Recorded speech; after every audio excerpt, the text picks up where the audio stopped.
Lu ngomong sama siapa? Gue nengok kok. Pas gue nengok, itu orang belagu banget. Pas gue nengok kagak ada.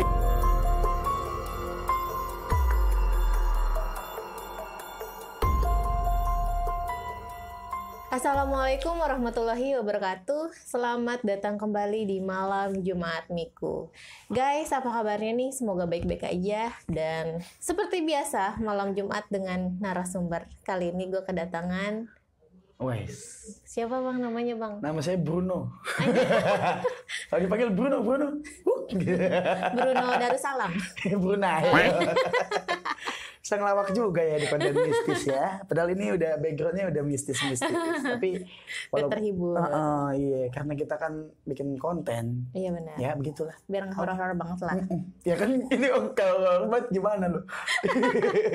Kita kan bahasnya horor cuy. Biar mencairkan suasana di sini nih. Oh iya, soalnya agak serem juga sih. Dari tadi gue merinding mulu men. Belum makan soalnya. Kode ya. Oke. Okay. Gue kedatangan Bang Bobby. Nah, for your information, Bang Bobby ini adalah vokalis rock. Oh, bener nggak nih info gue nih? Nggak rock juga sih. Gimana ya? Gue juga bingung ya, karena orang yang ngegambarin rock enggak.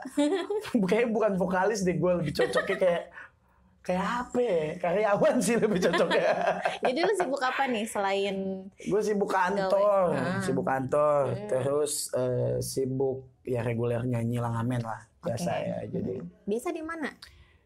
Gue boleh sebut brandnya juga? Boleh. Oke, di Pennyland Beer House ya. Beer House Menteng, Pennyland, sama Pennyland di Pramuka Matraman. Sama satu lagi sih paling event-event sih. Cuma dua itu aja karena efek pandemi. Jadi benar. Kita tidak bisa. Betul banget. Nanti kapan-kapan gue main lah ya ke tempat main lah, emang harus lah. Tapi ya gitu men, agak banyak hantunya di tempat gue nyanyi. Entar kayaknya bukan hantu ini ya. Bukan hantu goib, tapi bukan hantu goib ya. Manusia berupa hantu sifatnya. Manusia berperilaku seperti hantu lebih tepatnya. Mantap. Nah, ngomong-ngomongin hantu nih, Bi. Oke.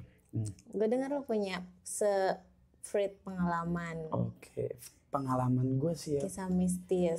Kisah mistis gue yang gue alamin emang. Gimana tuh? Bisa di-sharing? Kacau sih. Kacau banget ya. Jadi gue pernah kesurupan waktu nyanyi. Beneran ini serius ini beneran. Gue pernah kesurupan waktu nyanyi. Gue pernah pulang nyanyi ketemu sama apa sih namanya kalau yang dibungkus itu? Copong. Iya. Biar ketawa dong. Pocong. Pulang nyanyi tengah subuh ya nggak sih. Terus gue juga waktu gue sekolah lah gitu. Kayak gue dipukulin banyak orang, itu gue pernah nggak kenapa-napa. Di ronsen pun gue hasilnya nggak kenapa-napa. Jadi yang di antara tiga itu yang mana yang mau lo bahas dulu nih?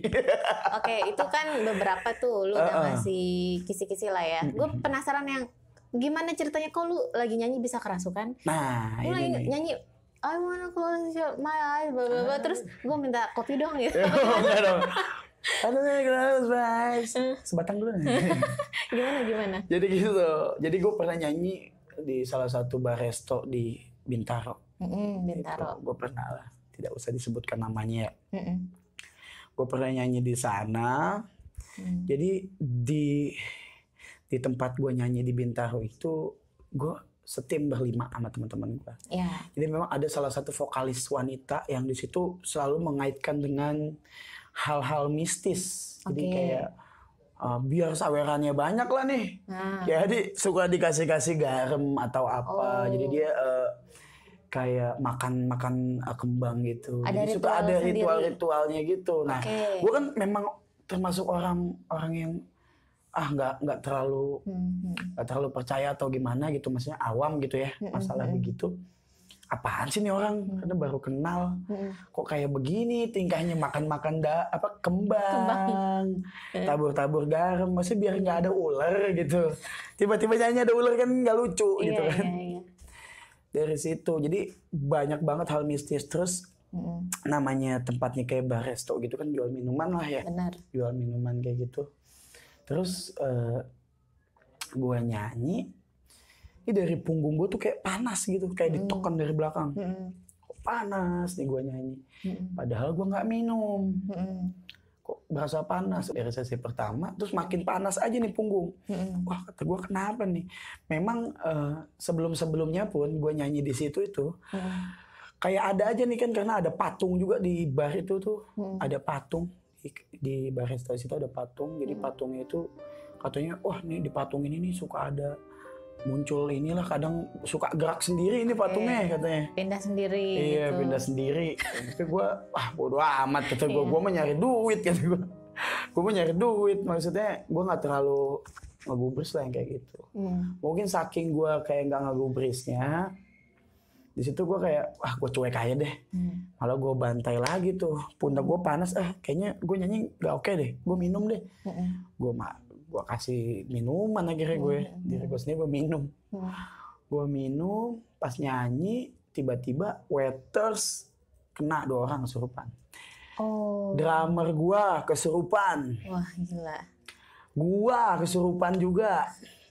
Itu katanya ya, kata si teman-teman gue pas gue pada jatuh itu masal sih jatuhnya, kayak kesurupan masal. Gue ngomong Jawa, gak tahu sih katanya tuh ini ngaku-ngaku sebagai leluhurnya gue, karena kakek gue dari nyokap itu orang Jawa katanya. Kakek lagi uyut gue, kakek gue masih hidup soalnya. Iya, terus ngomong-ngomong Jawa. Terus katanya yang penghuni si bar restonya itu minta kepala kerbau. Dari situ makin aneh aja kan gue ngeband di situ. Wah, gue udah kesurupan. Terus kadang gue suka ngelamun tiba-tiba. Gue kan orangnya ceplas-ceplos gitu, banyak ngomong gitu ya. Kok gue makin aneh di sini. Ternyata dari itu semua gue ditipu sama vokalis cewek gue itu. Ditipunya gimana? Itu kita dibumbuin, kayak kita dihipnotis sama dia lah, nggak tahu dia dengan cara apa. Dia bawa kabur uang kita, satu player itu 3.500.000. Oh gila. Jadi kita lupa nih, asik dia ngerangkulnya asik. Terus dia suka kayak bakar sesuatu, cium deh enak deh, cium deh enak deh.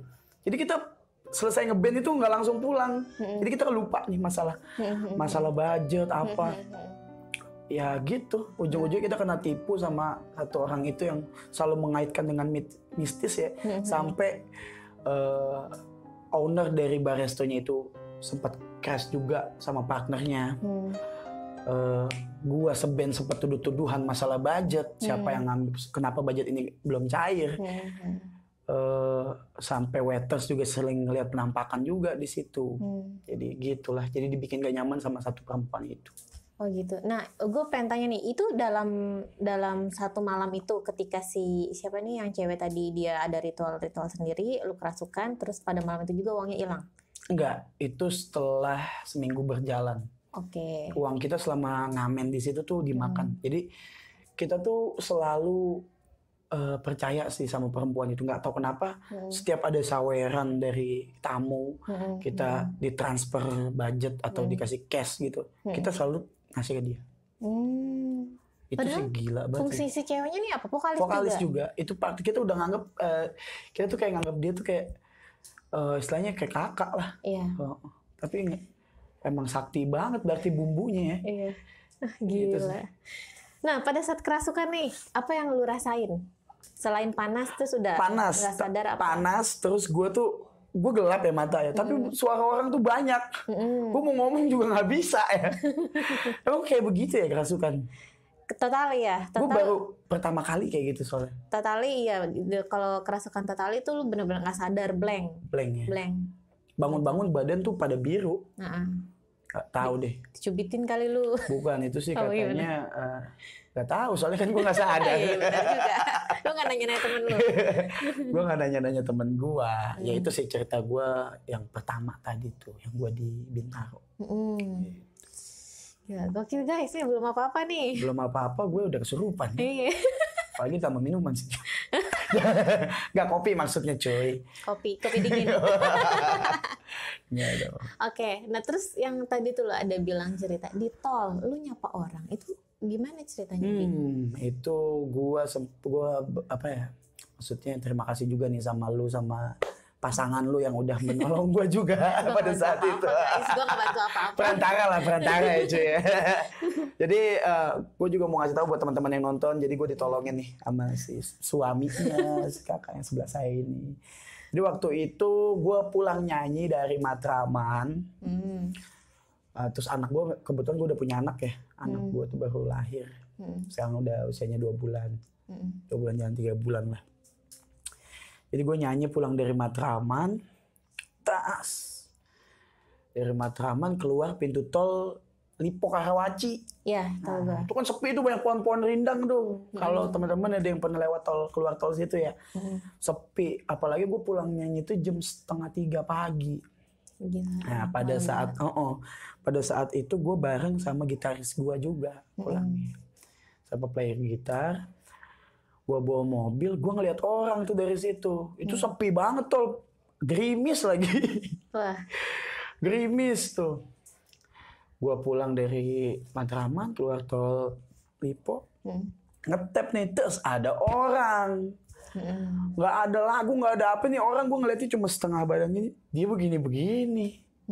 Loh, kok nggak ada lagu nih, orang joget-joget gitu kan, kata gue. Mulut gue gatel kan jadinya kan. Bang, udah malam ngapain joget-joget, kata gue. Ini orang joget-joget begini, kata gue. Tapi kok dari sininya pucet, merem juga, begini-begini aja. Apa pakai headset? Ya gue liatin aja kan. Tapi kok nggak logis juga, karena kan sekarang tol udah ngetap semua ya. Kok ada orang, ada yang jagain, ada yang jaga. Gue liatin aja, bang, woi, sombong banget. Gimana ya gue ya, kalau ngeliat orang disapa kagak nyaut balik.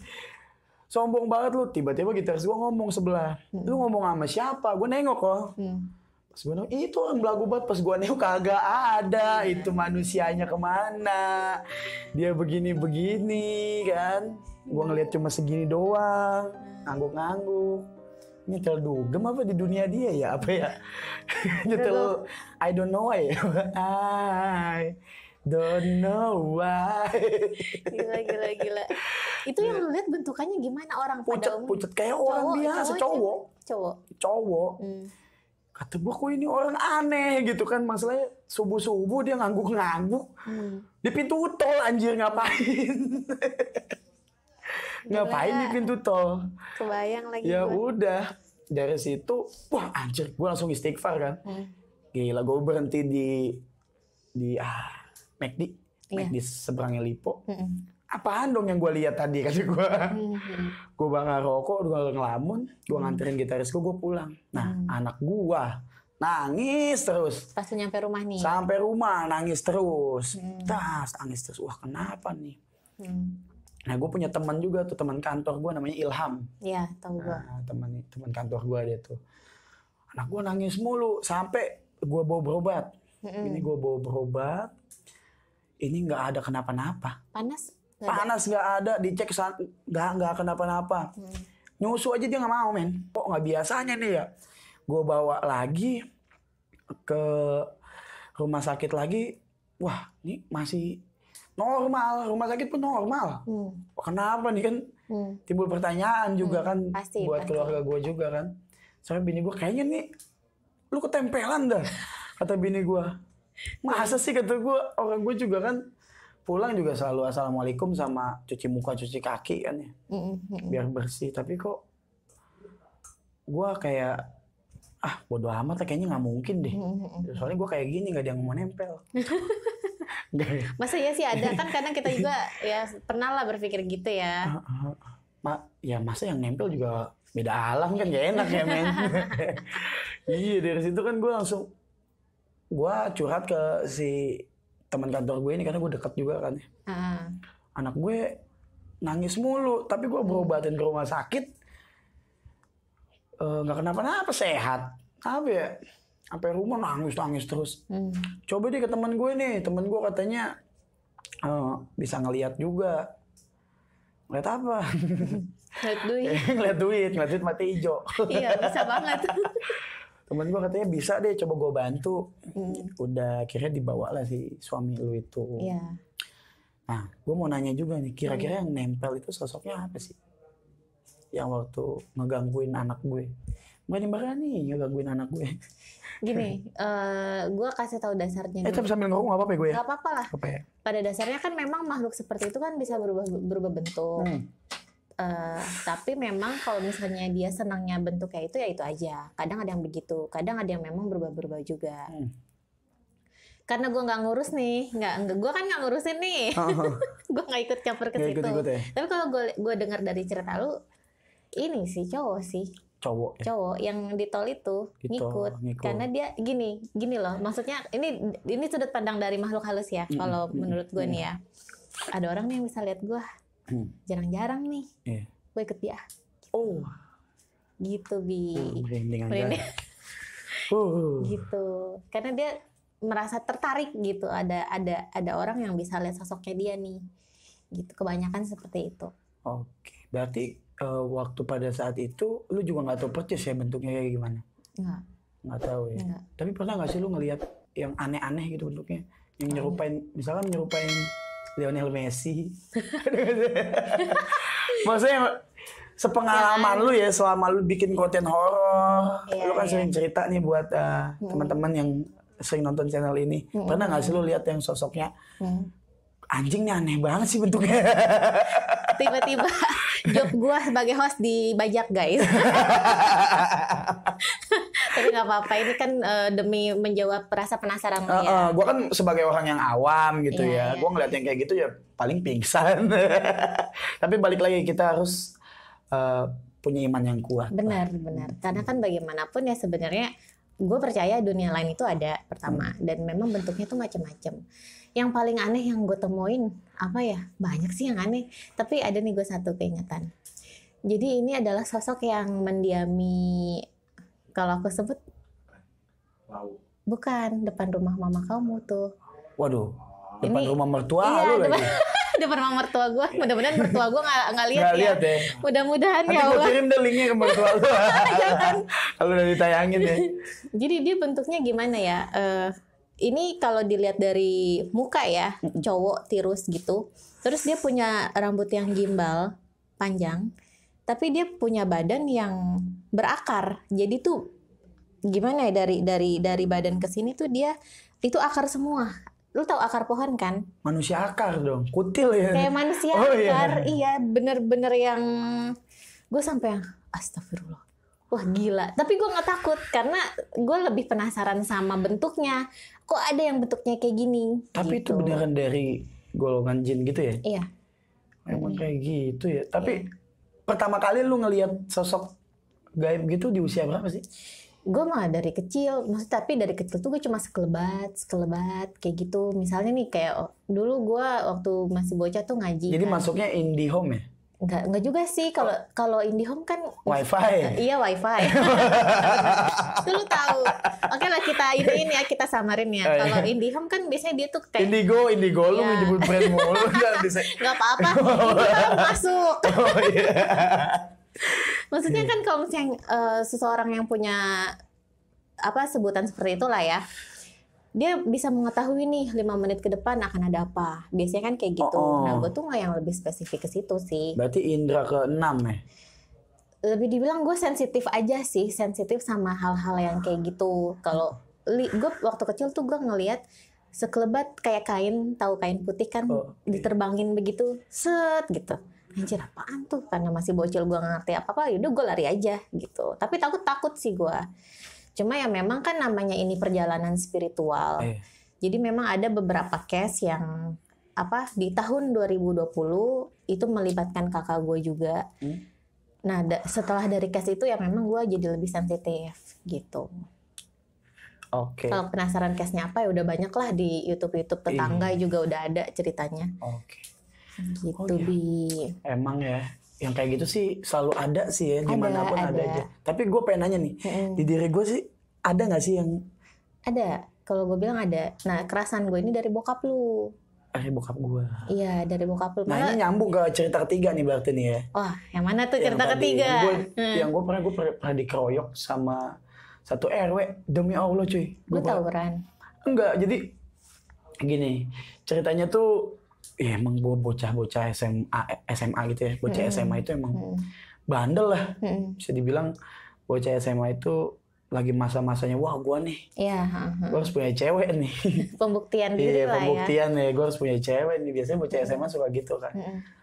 Gue di situ kayak, gue gak punya cewek. Itu ada orang pacaran nih berdua nih, tas.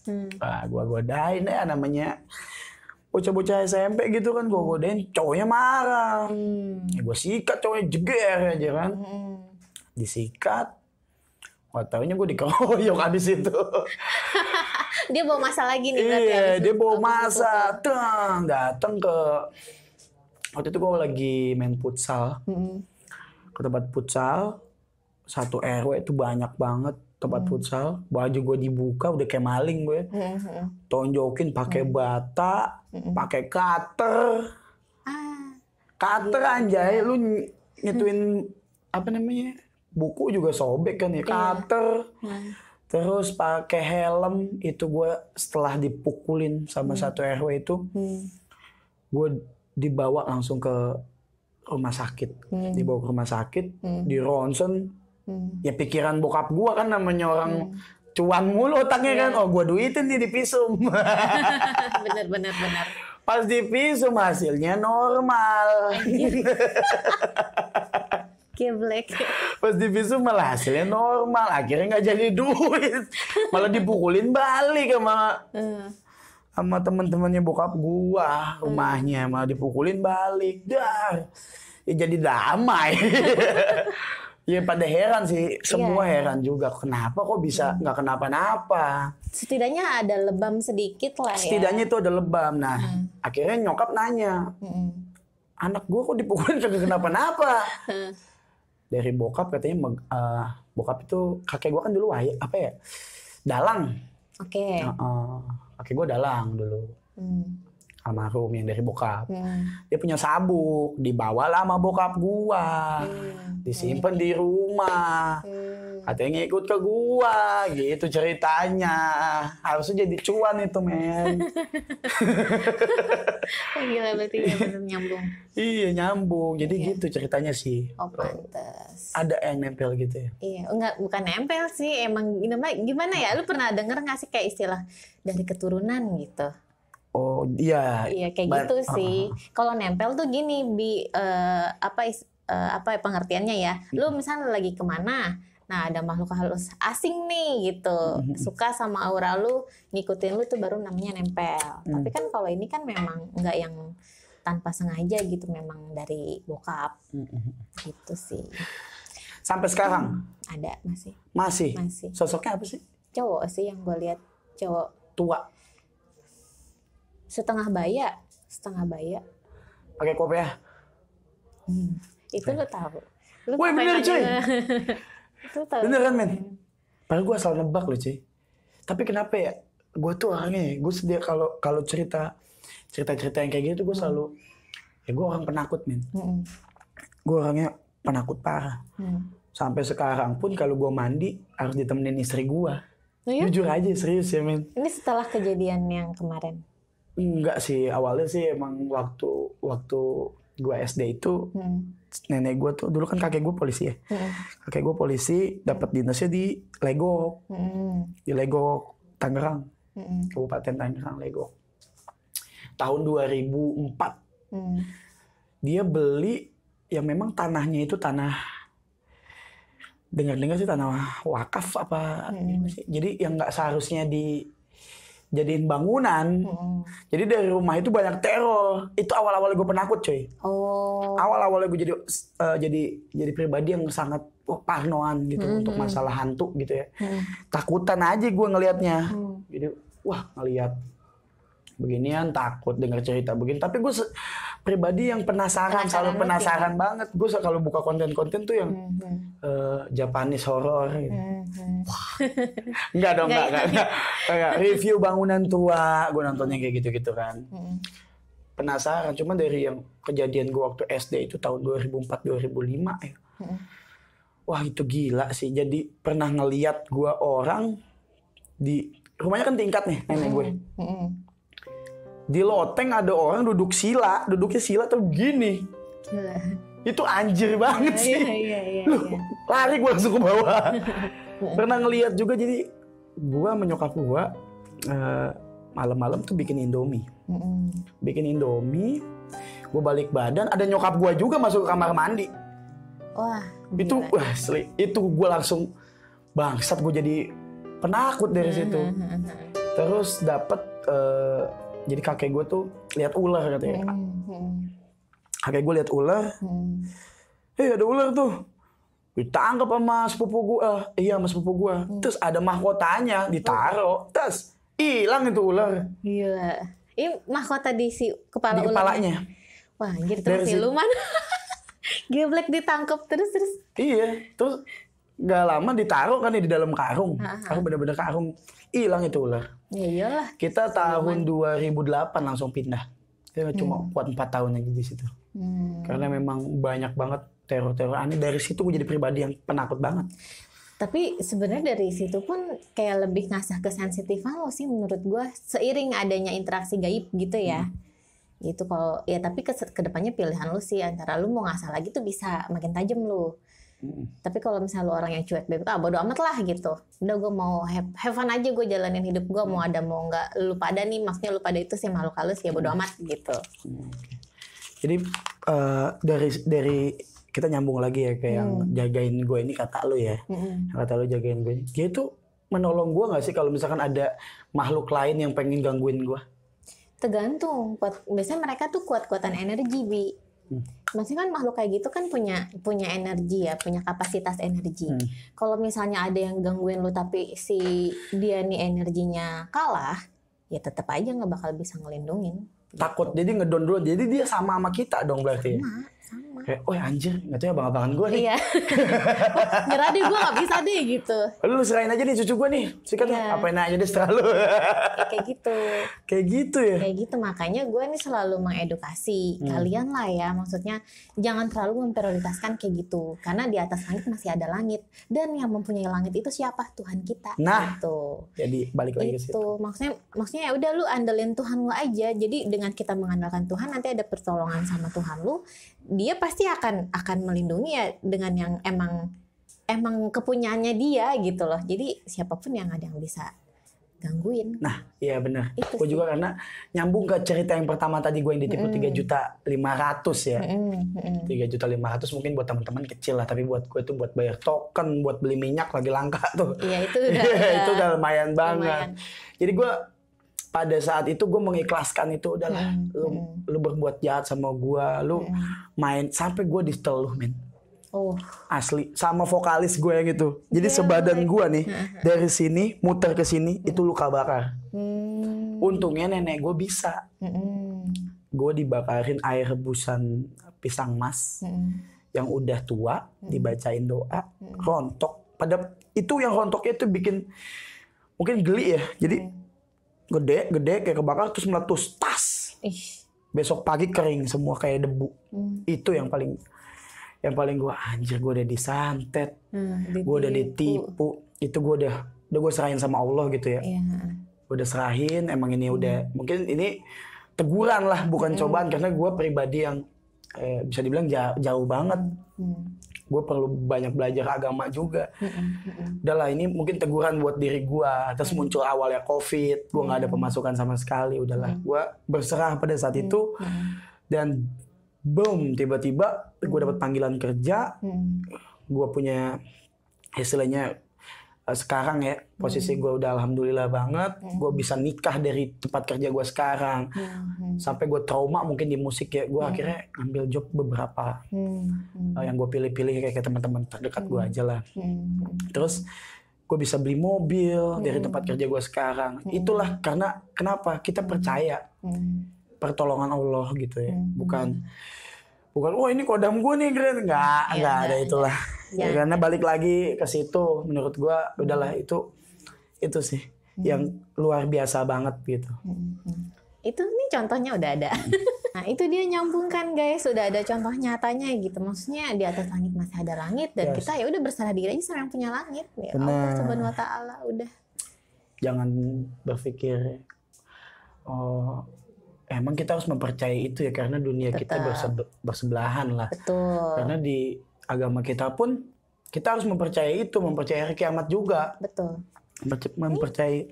Ingatlah sesungguhnya pertolongan Allah itu dekat. Nah, pas banget nih. Sesuai banget kan sama bingkai gue. Jadi itulah kalau menurut gue, setiap orang tuh janganlah terlalu berharap sama yang bukan penciptanya. Betul. Apalagi kita berharap sama manusia, berharap sama jin aja kita tolol. Apalagi berharap sama manusia. Kecewa udah. Iya, kita berharap sama, oh tenang nih gue aman, misalkan keluar sekolah, ikut om gue kerja, misalkan om gue polisi, atau om gue jenderal, gue bisa ikut kerja sama dia. Jenderal itu setelah pensiun juga bakal, dia mikirin anak-anak dia juga. Kita berharap sama temen. Kadang temen aja minjem duit ke kita, ditagihnya susah. Benar. Lebih baik kita berharapnya sama Allah aja. Iya kan? Itu sih dari gue. Iya. Nice.